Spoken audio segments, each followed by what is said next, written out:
Hello, guys. Welcome back to SWS Boxing. Today, I'm delighted to be joined with Matt King, King Cobra, and he's 5 wins, 1 defeat, with one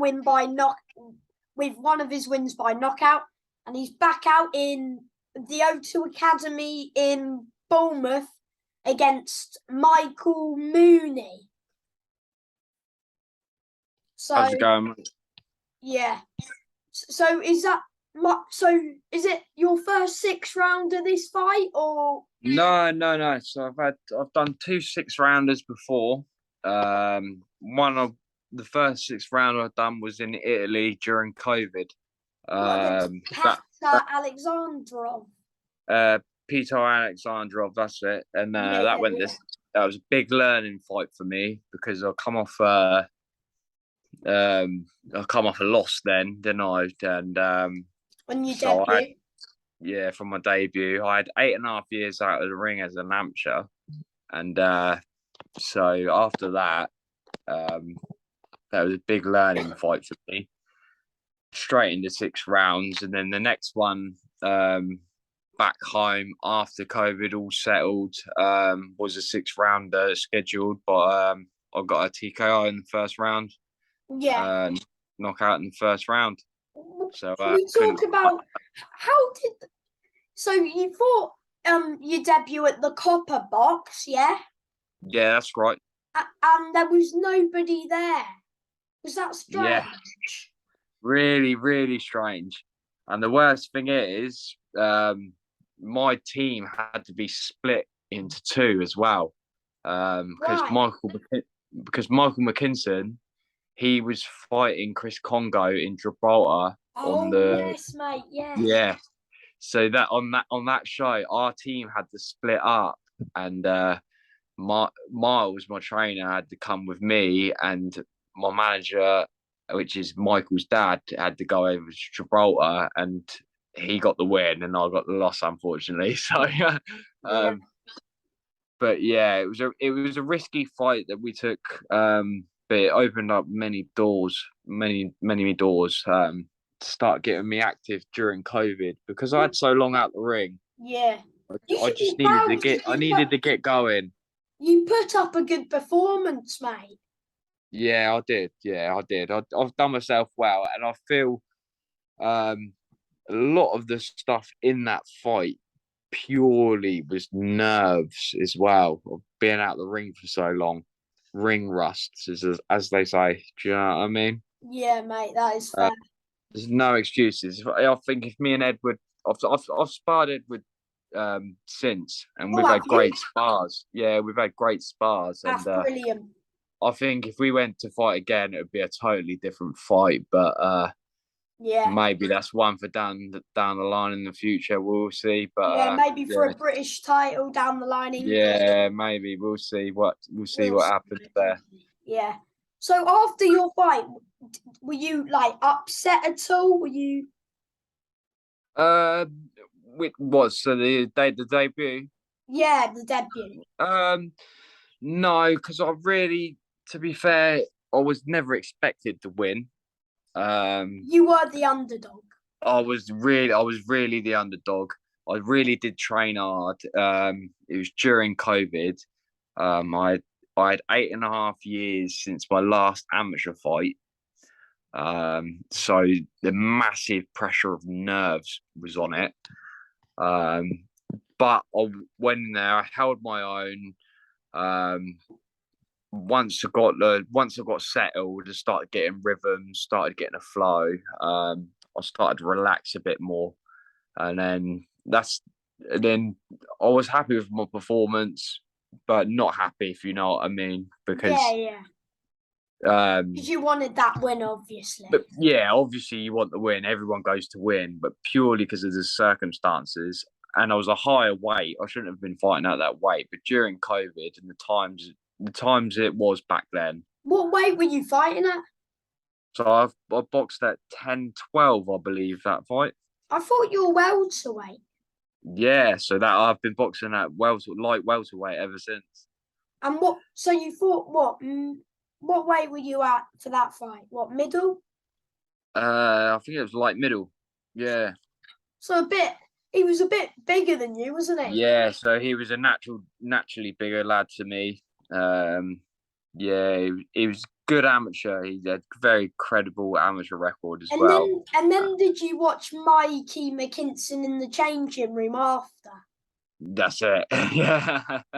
Were you Yeah. happy for him that he got the win? Yeah, and his career's gone just straight up from there, hasn't it?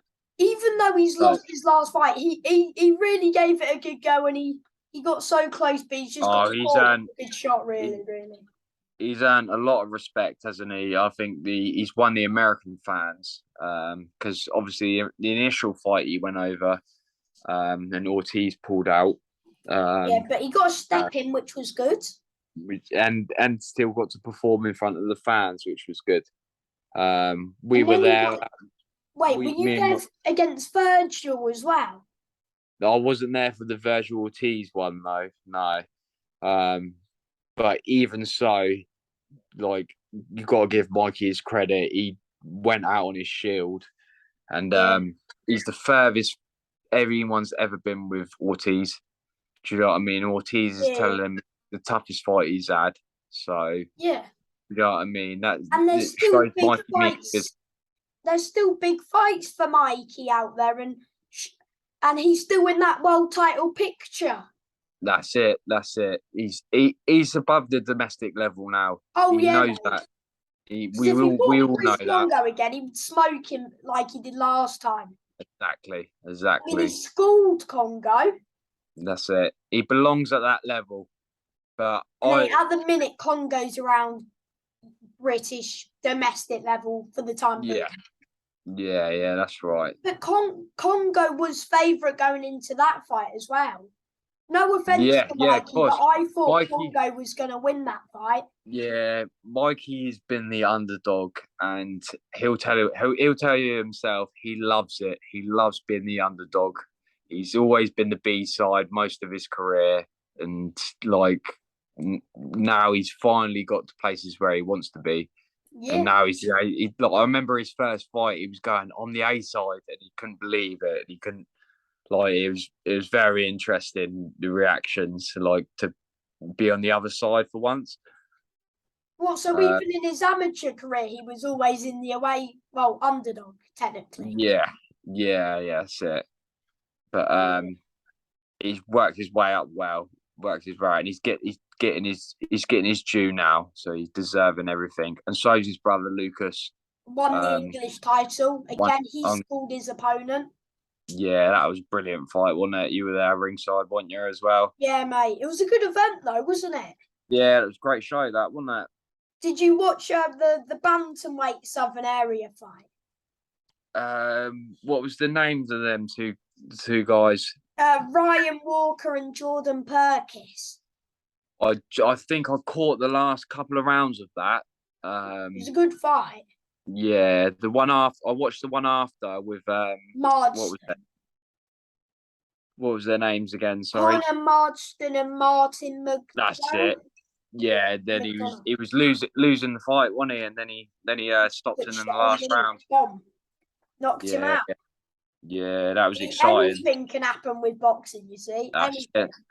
It ain't over till it's over. Yeah. What about your fight with Petr Alexandrov? Was that hard, to stop? It was. I feel now as a fighter of me, I would have 100% stopped him now. That was one of. Bearing in mind, I had 8.5 years break from my amateur career to my professional career. So my first two to go in with Edward Donovan after 8.5 years out of the ring, and then to get it open up the doors to go to Italy. That was my biggest learning fight. I'd done 6 rounds off the back. Second fight in 6 rounds, and I learned so much more in that fight than I have in the last 10 years of training. And ever since that fight, I've been going up and up and up. Yeah. So. And then you got your stoppage win, mate. That was in and out, weren't you, mate? Were you That was it. Yeah, that was a great homecoming fight. So that was Was that the your first. best performance, would you say? Because you got the Yeah, stoppage. Yeah. I would say. Yeah, I would agree. Yeah, yeah. So that was my first fight back home. Since COVID, since fans were allowed back in, and I ended up. I think it was 1 minute 53 seconds or something like that in the first round. Ended up You sparking them smoked out. him, mate. Light work. Yeah, yeah, Did you that was enjoy really that good. fight, mate? Yeah, that was brilliant. The fans went wild. Obviously, all my mates went crazy. So, Yeah. So, are you doing? Are you selling tickets now? As like, have you got the tickets? Because your fight's not long to go. yep, 22nd, I think it is. yeah. So it was 2 weeks yesterday. Yeah, so I am selling tickets. Yeah, I'm Yeah. still a ticket fighter. So, Are you a big ticket seller? Would you say? I have been and I haven't been. So the last one I did suffer a little bit. I had to chip in a little bit of my own money. When they're home, essentially, obviously, I am boxing in Bournemouth, but essentially, I am the home fighter because Yeah, we're yeah, just down the road. But so it's not too bad. But when they're in Portsmouth, I'm guaranteed to sell good amount of tickets, no problem. yeah. When you fought in Tallworth in February, didn't you? Yeah, that was right. That was Tallworth, and I boxed Millennia. Yeah, Millennia. He's a tough man. He's tough lad. His record does not do him justice. Yeah, He's very tough.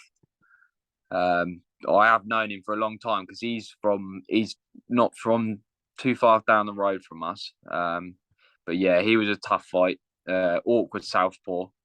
so why did you fight in Tallworth? Because that's a bit of a trip from where you live. Uh, it's just to stay active, really. I'm coming in late to the game, so I boxed from when I was about 10, 11 years old till I was about 17. And then I had a break for about 8 years. So I was coming back. I must have had my debut when I was about 20, maybe 24, 25. So, like, boxing games is a young man's game, innit? There's not time to waste. So I'm taking every fight, every opportunity I get. Yeah. Um, so Tolworth, I've got a lot of family in London as well, so it wasn't too bad ticket selling there. Oh, Um, that's not bad then. That's good. and, That's good. and Tolworth is only an hour up the A3 from Portsmouth, so yeah, it's not too bad. I did sort of break even on that fight. I've not lost money, so Yeah. that's all bonus. Yeah. What's been the best like changing room? Do you share changing rooms with other fighters? Um, yeah, it has been. They're all a bit. It's all a bit different. Sometimes it's a bit chaotic. Changing rooms can be. Yeah, the experiences are good. You look up to the people that are like the headlining the show and stuff like that. You're watching them warm up. You always got your eye on that, but you're always focusing on yourself. But once your fight's done, you can sit back, relax, and enjoy the rest of the night as long as it's gone well, eh? Yeah. When you fought Edgewood, did you share a changing room or did you get your own one because it was like COVID? Wow. So because of COVID, we all got split up, and it was really odd way. We all had to get a taxi from the hotel that we were isolating in to the venue, and it was all sort of you can't stay at the venue. You must leave as soon as you've had your fight, and it was Oh, it so was you really didn't good. even go watch the other fights after your No, fight? no, no, no, no, no, not at all, not at all. That's it. I can imagine some people pull some strings, but me being the away fighter, we being the B side, we weren't allowed no doors. We were straight in the taxi back to the hotel, to the shuttle taxis that will bring the What, so you fighters. got changed, had a shower, and then just shoot off? Yeah, no, you didn't even give you time for a shower. They literally give you your kit back and you're out the door. because that's how the government was strict on the shows. Yeah, and then So did you have to isolate for God knows how? yeah, and then one after that, we were free to do what we want afterwards, obviously. But it was sort of in the social bubble of the show. Yeah. What about the Carl Turney fight? Was that? That was a good fight. That was a good fight for me. That was Cole come to fight. He come to win, and that's what I did like about that. A lot of my fans said they enjoyed that rather than my last one. What against Adaway? Yeah, Chris Adaway in Bournemouth. They feel like Cole Turney sort of came to win a bit more and really gritted it, like slugged it out a bit more. So They found more that like had a go. fight. Yeah. Yeah, but look, but like it is, styles make fights, isn't it? So Yeah, mate. Yeah. So yeah, would you say out of other than your stoppages, who's been okay? Who's been your hardest fight other than Edward Donovan? um, to be fair, I would have on paper it should have been Chris Adaway, but I've won that clear points. But then maybe that's from my own development. The toughest fight was probably Millennia, Oh, being a really? being a tricky southpaw, and his record doesn't do him justice. Yeah. Of going off that, yeah, really. But it's like that was a couple of years ago, so the way I've developed now in fighting is I've come on like leaps and bounds since then. Yeah. So is this? So are you going to show how good you really are in your next fight against Michael Mooney? That's it. That's it. He's a big name, dude. He's a big name. He's been around the block, and Yeah, so he's durable though. yeah, very durable. Is it? He potentially, if I got a stoppage, that would really make a statement, wouldn't it? Is it? Uh, Is it 6 rounds or just the 4? so it's just a four this one. Yeah. I was hoping for a six because next year we're starting to build up the rounds again. But where like I said, where we're fighting technically at home, but I'm not at home. It's just local cities because there's not many shows that go on in Portsmouth, unfortunately. Steve Bendel puts quite a few on in Bournemouth. Yeah, and that's who Steve's going. And Steve did put on one, the one I boxed Carl Turney. Steve put on in Portsmouth. Yeah, he did. And we're just hoping for another date, but the venues get booked up quite easily. So they're booked up for the rest of the year already in Portsmouth. So that's why I'm boxing now to keep active in Bournemouth. It's just down the road. So it's not that far. You'll still have a good amount of people there.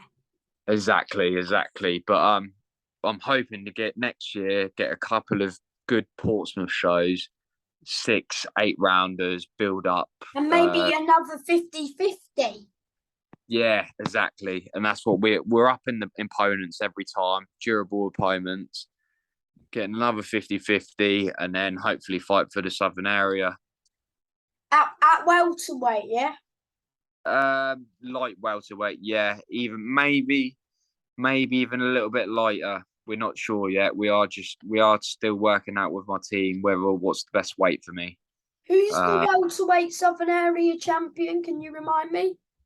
I don't know, to be honest, off the top of my head at the minute. Oh, okay. Yeah, no, sorry about that, mate. No, it's all right, mate. Whoever it is, you'll beat them. Yeah, I think it was vacant at the minute. It was either that or super light was vacant. Well, no, super lightweights have had a fight. It's the champion at the minute is Dennis Judakayev, and he's defending it in November against Tom Ansel. Right. Okay. Yeah. So that may be the potential weight that we will be going for. Like this fight coming up is 10 stone 4. Yeah.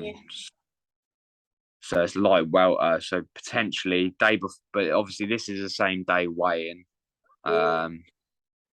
So after that, the day before weigh-ins, I can make better weights. Do you know what I mean? So Yeah. the last three I've had same day weigh-ins. So I've had to be a bit more on point. You got to be on your rehydration. You got to be careful a little bit more, haven't you? So Yeah. Would you fight on a Frank Warren show again? 100%. If I feel prepared and ready and to make a statement and overturn one of their own guys, Like, yeah, in a heartbeat, get that break, and essentially, hopefully, get a sign in somewhere along the line. Yeah. And my last question is, do you have any advice for someone who wants to be a boxer? In what respect? Like a pro boxer. As a pro boxer, take it with a pinch of salt because it is very hard at the start of your career. You've heard even like world champions say it, even like Tony Bellew's one that sticks in my mind. He always releases clips. People think you're earning loads and loads of money when really you're fighting for free or basically nothing. Really? And if you really want to do it, unless you're turning over with a gold medal from the Olympics, you are boxing, selling tickets, and you are not making money. And if you're not a great ticket seller as well, and that you might as well just go on the road. Yeah, exactly. And that's the way I don't want to go. I want to give a good crack at it first, and then hopefully get a break, hopefully get noticed, and then. Would you be happy enough, like retiring, if you just, let's say you only win a Southern Area? Would you be happy retiring just as a Southern Area champion, or would you want like an English or a British? I want to go all the way. Literally, that's it. That's it. That's just the first stepping stone in my eyes. Once you get that, once you grab the Southern Area, that's you getting noticed, and you're starting to cause noise. Then, aren't you? And then step up for the English, and then I don't want to be hanging around defending belts. I want to be stepping up, going straight for the English, and then maybe defend the English, and then once or twice, and then British, and then British, and then maybe Commonwealth. That's it. European. Everyone's dreams to be a world champion, isn't it? Otherwise, you wouldn't be in the sport. Yeah, unless you're a journeyman, which they're happy. That's it. The journeyman, you still got to remember the journeymen are the backbone of the sport, and they do come to win. Exactly. So well, most of the time anyway. Most of the time you can get clash of styles, and they'll think, well, I'll just take an easy night here, which is sad, and then that can throw boxing into a bad light. But which it's unfortunate sometimes, but I do like the journeymen that they do come to win, and they'll let you know that they are serious, which Michael Mooney has proved over the years. He has, and he's got those 9 wins behind him, so exactly. And he's got some power with him, so it's going to be a great night, hopefully. And if you stop him, mate, that'll be a big statement, because he's been in there with great fighters, and if you get a stoppage, then that's a big statement. That's what I'm trying to say, I think he's only been stopped about 5 times out of 86. Nearly 80 over 80 defeats. So so that's not a lot. Great. Yeah, so it's not many. So it is a big statement if you do stop him. Even if you don't stop him, the main thing is you get your hand raised. Yeah, exactly. That's it. We're coming for the win. If the opportunity presents itself for a knockout, then obviously I'll be jumping all over that. But stick to the boxing, stick to the game plan first, and go from there. Thank you for your time, Matt. It's been a pleasure having you on. No worries, kid. All right. Yeah. Bye, mate. All right, lad. All right.